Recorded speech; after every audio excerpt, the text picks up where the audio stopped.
po ng Panginoon na merong naaapi, merong nakakawawa. Kaya ang utos sa Exodus 22:21 to 22, do not mistreat an alien or oppress him. Do not take advantage of a widow or an orphan. Huwag daw tayong mang-aapi ng mga mahihina na ngayon ay kinakatawan ng mga foreigners na wala silang kamag-anak, wala silang support system, walang magtatanggol sa kanila, o kaya ng mga balo at ng mga ulila. Napaka mapagmahal ng Diyos, lalong-lalo sa mga kawawa, sa mga api, at sa mga inaabuso. At ito ang ating tema ngayon, you shall not abuse your fellow man. Dapat hindi nang aabuso ng kapwa-tao. Aming Diyos, salamat at kayo Diyos na maibigin, Diyos na makatarungan, at Diyos na kumukupkup sa mga kawawa. Turuan niyo po kami na magkaroon ng pananaw gaya ng inyong pananaw. Turuan niyo po kaming matuto mula sa inyong mga salita at ang aming buhay maiayon namin sa iyong kalooban. Patawarin mo po kami sa aming mga kasalanan, linisin niyo po ang aming mga karumihan, punan ang aming mga kakulangan, at bigyan kami ng kakayahang maunawa kayo. Kayo po ang maging tunay na tagapagsalita. Tuntungan ang inyong paa at kalwalhatian ang inyong lingkod at mapaglingkuran ang pangangaral ng salitang sa inyo magmumula. Nawa, payamanin niyo ang aming isip at linisin ang aming espiritu. Itaas niyo ang inyong pangalan lamang at hanguin kami sa aming mga kamangmangan at hanguin kami mula sa aming mga pagkakamali. Speak with power and majesty, walk in our midst, dispense blessings to your people, glorify yourself, O God. In the name of Jesus, our teacher, we pray. Amen. Ayaw na ayaw po ng Panginoong Diyos ang nang-aabuso ng kapwa. What are some forms and some ways of abuses inflicted on our fellow men? Marami, subalit nais nating suriin ang ilan at tingnan ang ating mga sarili kung tayo po ay may pananagutan sa ganitong bagay. Isang uri ng abuso is abuse of authority. Naging topic natin yan kamakailan. Abuse of position. By whom? By elders. Siyempre, ang pwede mag-abuso ay may kapangyarihan, yung may mataas na ranggo o kalagayan. Mga nangunguna, mga nakatatanda, at maging mga magulang. Ephesians 6:4, fathers, do not exasperate your children. That would be a form of abuse of authority. Habang ang karamihan naman talaga at higit na nakararami ng magulang ay mapagmahal, mayroong mga ilan-ilan na abusado rin sa mga sariling anak. At habang ang isang tao ay maaaring mapagmahal na magulang sa ilang larangan ng buhay, maaaring may larangan din ang buhay ng tao rin yun na abusado sa sariling anak. And one way is to abuse one child in favor of another. Kung ang mga magulang po ay may favoritism, naabuso ang isang anak para sa ikagiginhawa at ikabubuti ng isang anak naman, at yan ay hindi marapat kahit mga magulang ang nangaabuso. Sapagkat napakahirap tanggihan ang pang-aabuso ng sariling magulang, kaya dapat ang magulang ay mapagbantay, baka umaabuso na siya. Baka yun namang medyo malakas ay sobra na niyang pinahihirapan para doon sa medyo mahina-hina. Baka yung meron ay sobra na niyang kinukuhanan para doon sa wala, na kuminsan ay kaya naman wala ay dahil sa katamaran at kapatuganan at na-spoil na ng magulang. This is a form of abuse. Another abuse of authority is abuse by rulers. Kung yan may mga monarch, o kaya elected officials, o kaya ay basta't mga may kapangyarihan na mamumuno. As can be seen nearly everywhere around the globe, there is abuse of rulers. They betray the trust given to them by the people that put them in power. Another abuse is abuse by overseers, even in the context of the church systems and religious organizations. Nakakabalita po tayo ng napakarami mga abuso, maging ng mga pastol na dapat ay nag-aalaga sa kanilang mga nasasakupan.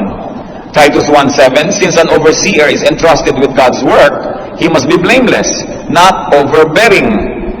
At bakit may ganitong mga regulasyon? Dahil may mga paglabag dun sa diwa ng ganitong kautusan, kaya nagkakaroon ng mga kautusan. 1 Timothy 6:8, deacons are to be men worthy of respect, not pursuing dishonest gain. Napakarami po ng mga pag-abuso, pati ang mga disciples ng Panginoon ay may mga tendency mag-abuso, nagko-contest kung sino uupo sa kanan at kaliwang panig ng Panginoon doon sa presidential table, kung sino ang magiging mas dakila pagdating ng araw. Kaya ang sabi ng Panginoong Jesus sa Mark 10:42-43, you know that those who are regarded as rulers of the Gentiles lord it over them, and their high officials exercise authority over them. Not so with you. Nililinaw ng Panginoon na hindi kayo mamumuno tulad ng pamumuno ng mga taga-sanlibutan. Kung guys yung mamuno dito sa ating kapatiran dahil ang akala nyo yung magagaya ninyo, mga pag-aabuso ng mga namumuno sa iba't ibang mga structures of power. Halimbawa ay sa pamahalaan, nagkakamali kayo, hindi ganyan ang patakaran sa kapatirang espiritual. Another abuse that we inflict on fellow men is abuse of relations. Personal relations, legal or official relations, even corporate relations. Napakaraming nangaabusong kapatid, kamag-anak, pinsan, bayaw, hipag, kababayan. Napakaraming nag-aabusong kaopisina. Oras lamang na na-identify ang isang tao with a powerful personality, itong na-identify na to, marami ng abusong gagawin. Akala naman ng mga pumapayag na mga abuso siya, yun may blessing nung nakakataas, kaya hindi na lang kumikibo. Kaya po kung ang isang tao ay may mataas na posisyon, ay maingat na maingat siyang hindi siya napaperceive o kaya ay napagbibintangan na napakaraming mga kaibigang malalapit na kanyang basta lang pagbibigyan ng mga kaibigan na ito kahit anong asal at kahit anong gawin. Sapagkat oras na kayo na-identify as close to power or to the powerful, many people will give way to you though you're abusing. And so to prevent this, powerful people have to be watchful as to who is identified with them. Because many people will abuse, lalo mga kamag-anak. Mga mag-anak na hindi naman nakipagpuyat sa iyo nung nag-aaral ka hanggang hating gabi. Mga kamag-anak na hindi naman nakipaghirap sa iyo nung nagtatanim ka at nagpapaunlad ng iyong isipan.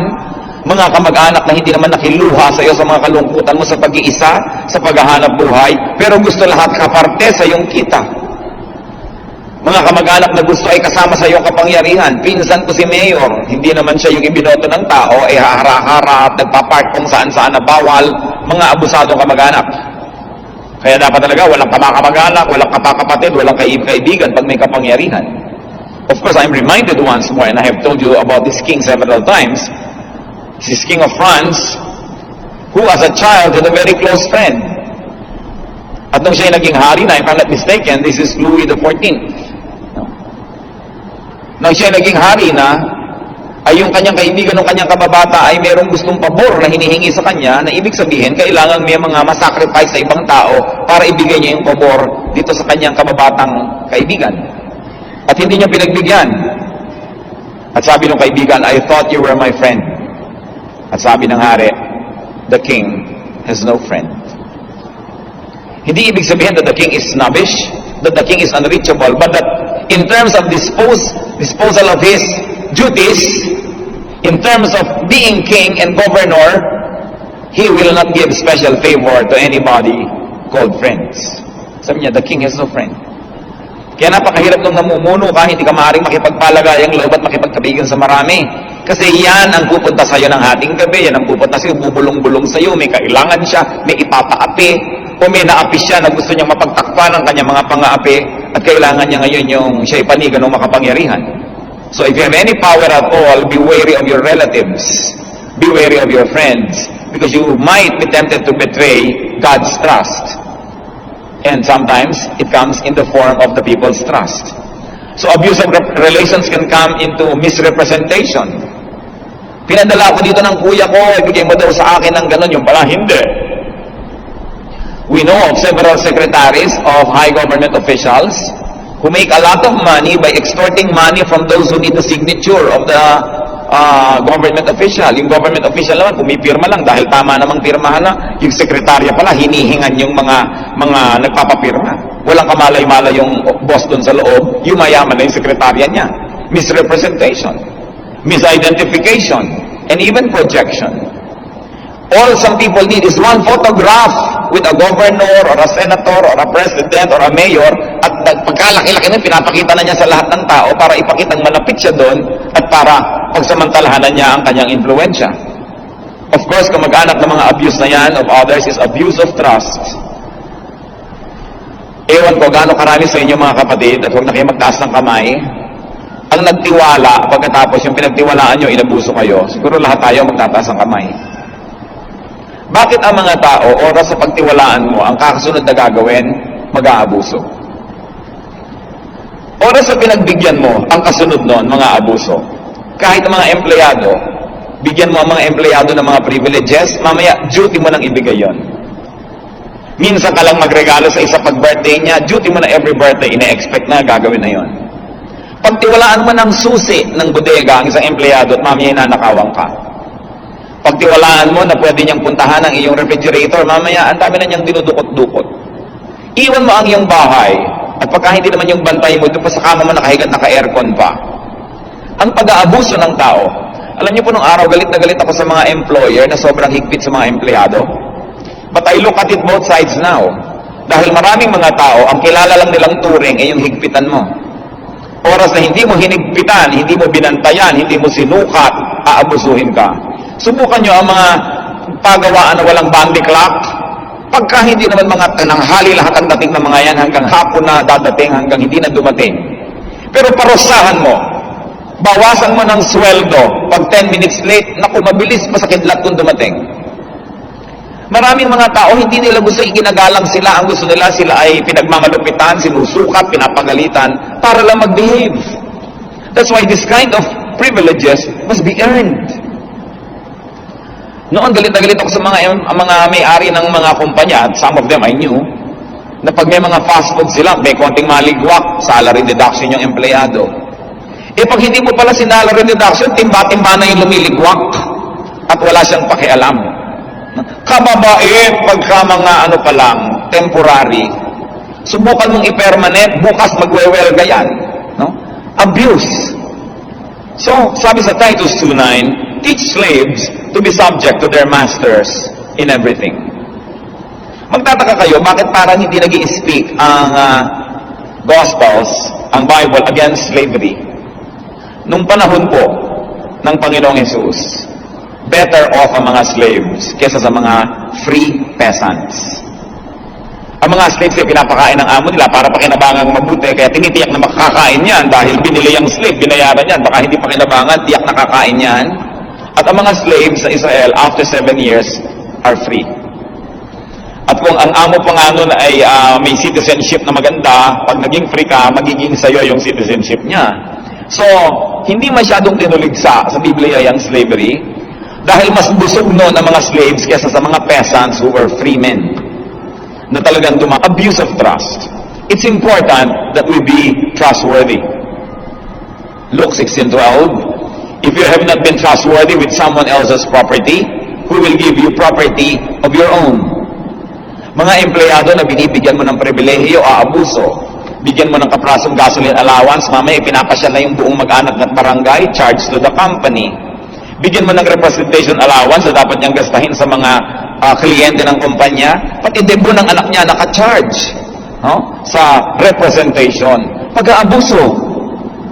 Kaya ang maraming mga dapat ay mga mapagbigay pa ng mga employer, hinihigpitan na lang nila.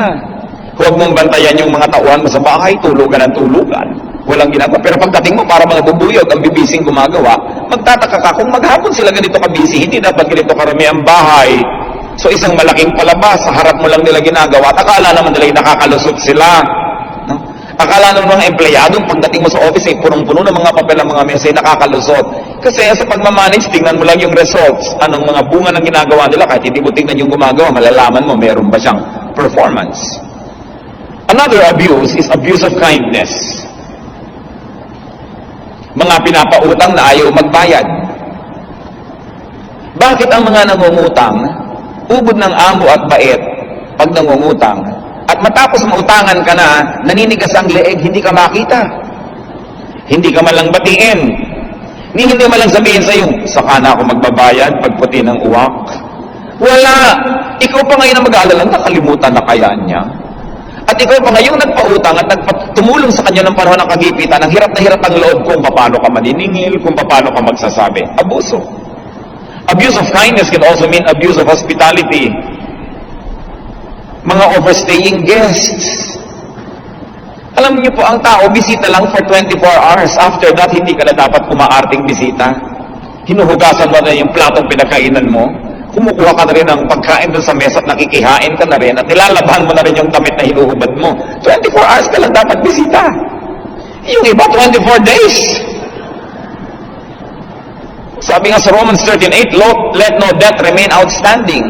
Kahit anong utang yon, kahit utang na loob, bayaran. At kung tayo po'y mahilig maging bisita mismo tayo, tandaan nyo yung policy to be welcome. The shorter the visit, the more welcome. No?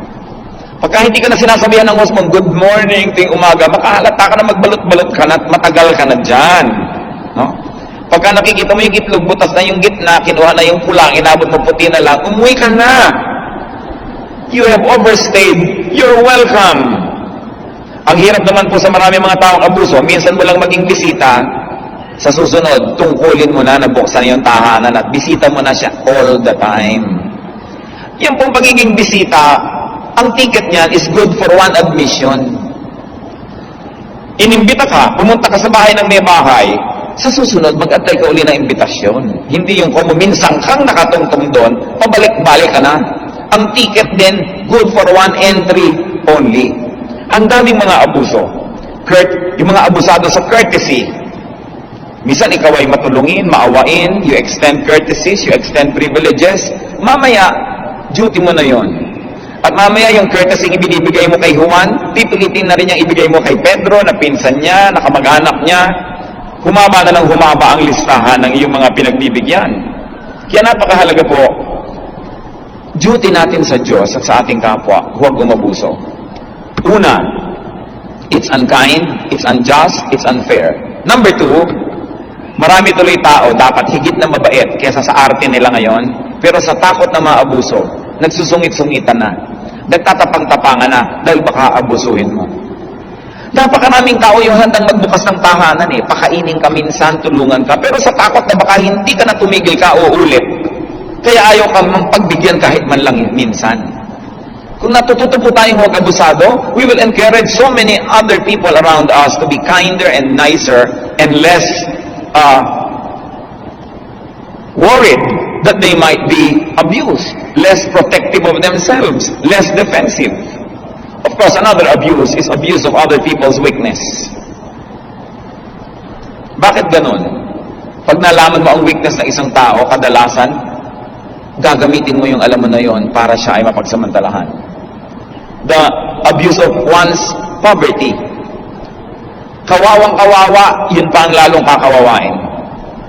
Abuse of ignorance. Sapagkat walang alam ito, walang malay, siya pa ngayon ang aking dadayain. Kaya hindi nyo malaman kung kaninong halimaw humihiram ng kaluluwa, yung mga illegal recruiters. Alam na alam mo, nag-a-apply itong taong to go abroad. Kasi hirap na hirap sa buhay. Alam na alam mo na nangungutang lang o nagbebenta o nagsasangla para makapagbayad ng fee. Alam na alam mo ang hirap na dinaranas. At alam mo rin ang kanyang kamangmangan na hindi siya marunong na mag-check at lahat-lahat. Tapos pagsasamantalahan. Wala pala, pagbalik mo wala na yung opisina. Fly by night, lumipad na noong gabi. Saan kaya nga ang halimaw humihiram ng kaluluwa? Ang ganitong mga tao. Na alam mong hirap na hirap ang iyong kapwa, pagsasamantalahan mo pa, lalo mo pang pahihirapan sa buhay. Katulad halimbawa ng mga nai-snatchan ka na natukutan ng 100 pesos, na-snatchan ng pagkanipis-nipis, almost invisible na kwintas. Yung kapwa mo mahirap, yung kapwa mo isang tukae, nanakawan mo pa, alam na alam mo yung kalagayan niya at kalagayan niyo pareho. Saan ka kailangan kumuha ng ganong katigas na puso? Yung pagsasamantala sa mga nangangailangan. Kaya yung mga nagsasabing mga asawa na bibili ako ng mga jewelry, daddy, investment din ito in times of need. Walang nakapagbenta ng alahas sa magandang presyo pag nangangailangan. Halos ipamigay mo na yan. Bakit? Dahil alam nung tao, nagbebenta ka, needy ka. So bakit ka bibigyan ng magandang presyo? Pabababain ang pabababain. At yung suot mo, idagdag mo na. Hubad ka pa ngayon kung yung itong ipin mo pwedeng makuha, isama mo na rin dito sa platito. Tapos ang mura-mura, because you are needy. Hindi totoo yung investment na yan. Ako magalit ng mga magagalit na misis. Totoo yan, hindi yan investment. No? Sabihin na lang na parang gumanda ako ng gumanda dati, nang lalo mo ako ngangaan, okay na yun. Di ba? Para sa yung ikasisiya pag nakatingin ka sa akin, itambak mo itong mga ginto sa aking leeg. Yun pa. Pero ibig sabihin investment, alam nyo hindi totoo yun. No? At isanglan nyo man yan, napakahilit ang pagkakasanglang makukuha nyo. Hindi kayo makakabawi ng inyong puhunan. Dahil pagsasamantalahan ng iba ang inyong pangangailangan. Yung pag-exploit natin sa weakness in terms of position of people, pag mas mababa sila kaysa sa atin, kaya may tinatawag na mga sexual harassment. Hindi makakatanggi ang sekretarya ito dahil may pinapaaral na anak. So halika, kumalong ka sa akin habang nagdi-dictation tayo.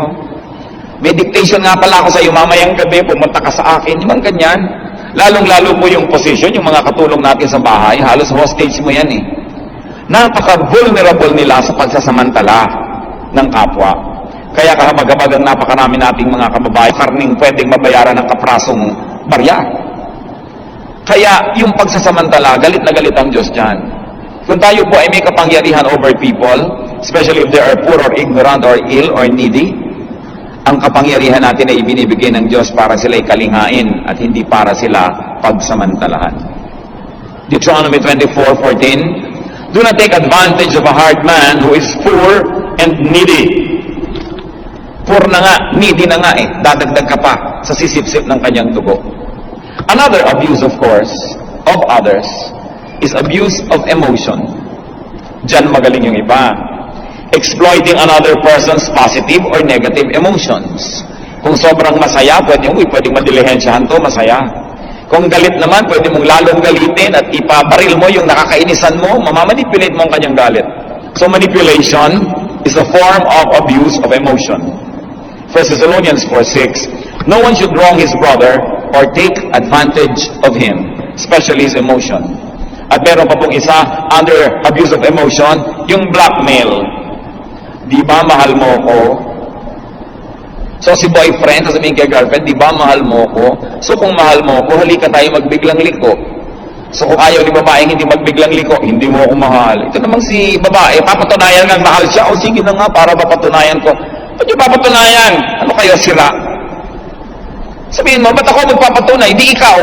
Kung talagang gusto mong patunayan mong mahal mo ko, ba't di mo ko igalang? Bakit ako ang magpapatunay? Nabaligtad yata yan. Si Delilah, ganyan ang gimmick niya kay Samson. Alam niyo si Samson, binigyan ng Diyos sa kapangyarihan na symbolized by his hair, which should not be cut. So mahaba ang buhok niya. Nazirite siya. May mga special person sa Israel na Nazirite. Isinusumpa nung ina sa Diyos na ang batang ito ay para sa Diyos all his life. Hindi siya iinom ng alak, hindi siya magmamalabis sa pagkain, at lalong-lalong hindi niya ipapagupit ang kanyang buhok. So napakalakas itong si Samson, at natatalo niya yung mga kalaban ng Israel, pero nagkaroon siya ng girlfriend na nagkaroon sa kabilang panig, si Delilah. At si Delilah walang ginawa kundi suyuin itong si Samson, ganyan-ganyan ang mga tenga-tenga ni Samson, para makuha niya yung sikreto. No?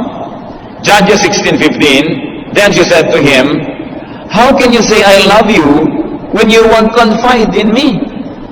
This is the third time you have made a fool of me and haven't told me the secret of your great strength. At dahil sa emotional blackmail,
dapat magsabing, that's what friends are for. Bigyan mo ako.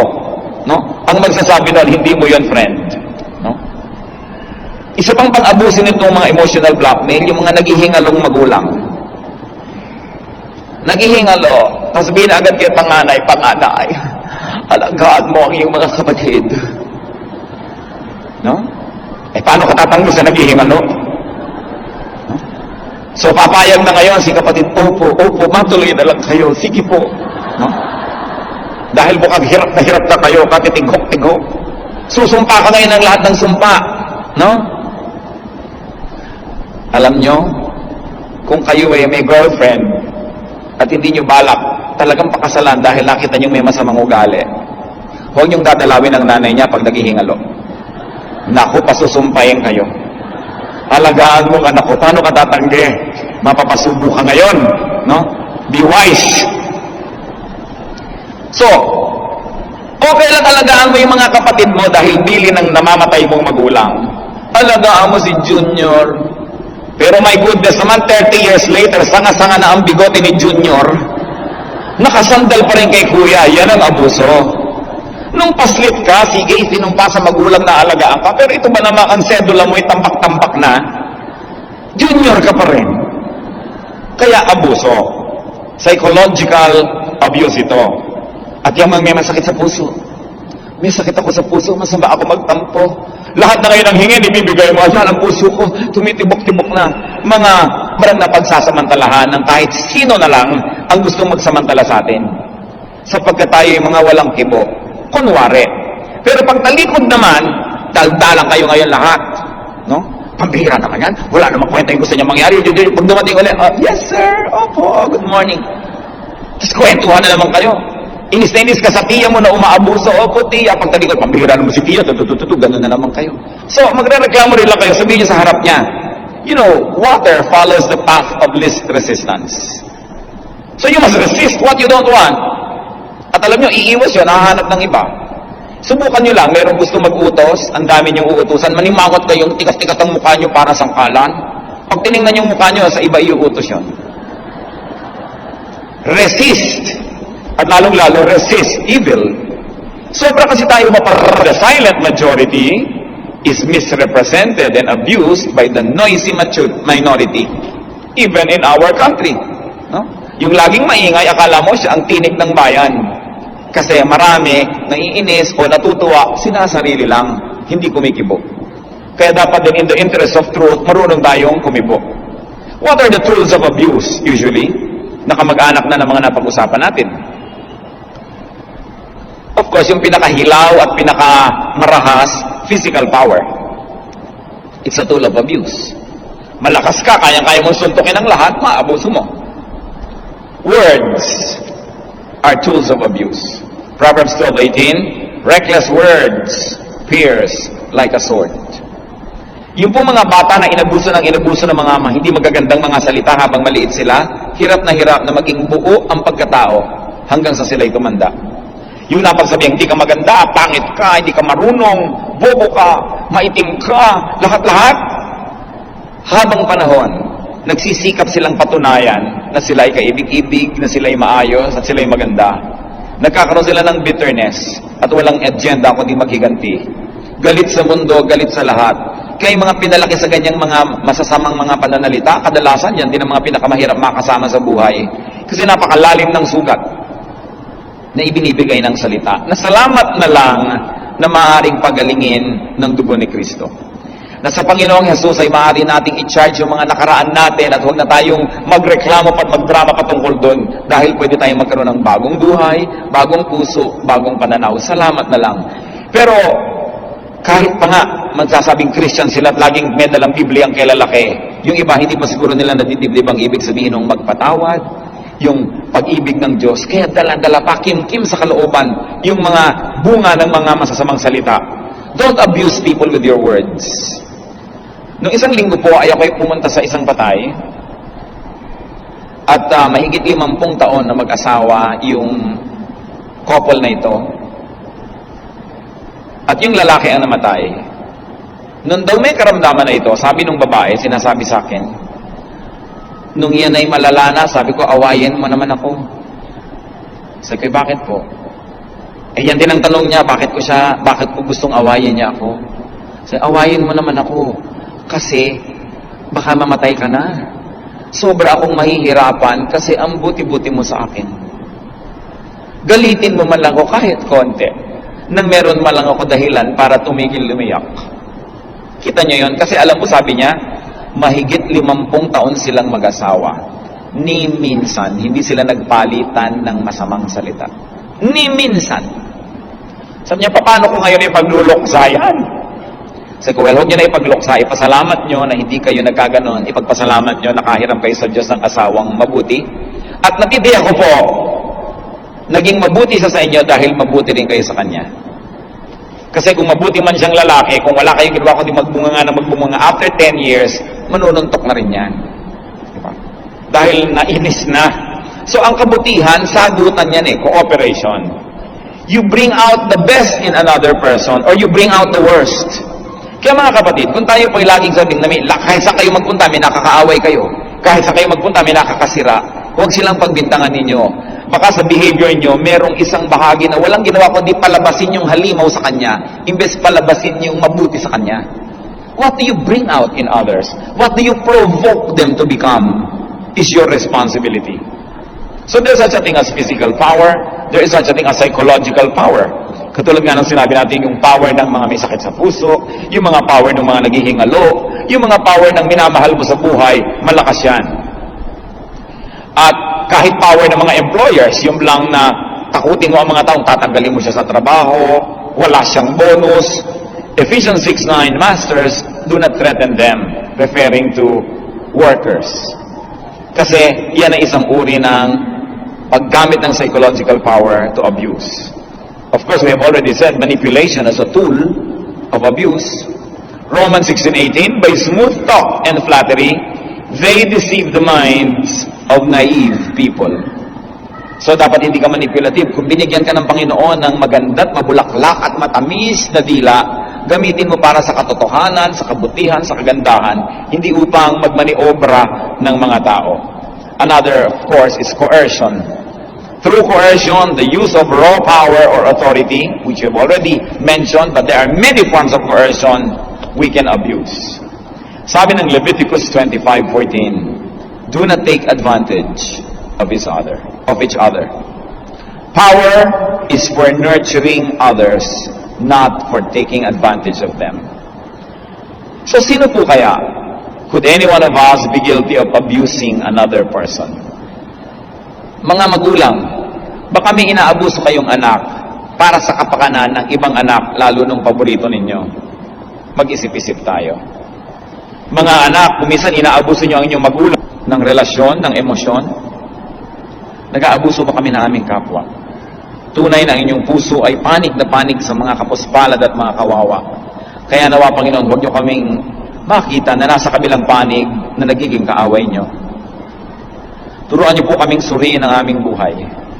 Kung totoo nga ba na kami ay posibleng nakakaabuso na ng kapwa. Baka abuso na kami ng kabaitan, baka abuso na kami ng courtesies. Turuan mo kami, Panginoon, na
iayos ang aming buhay.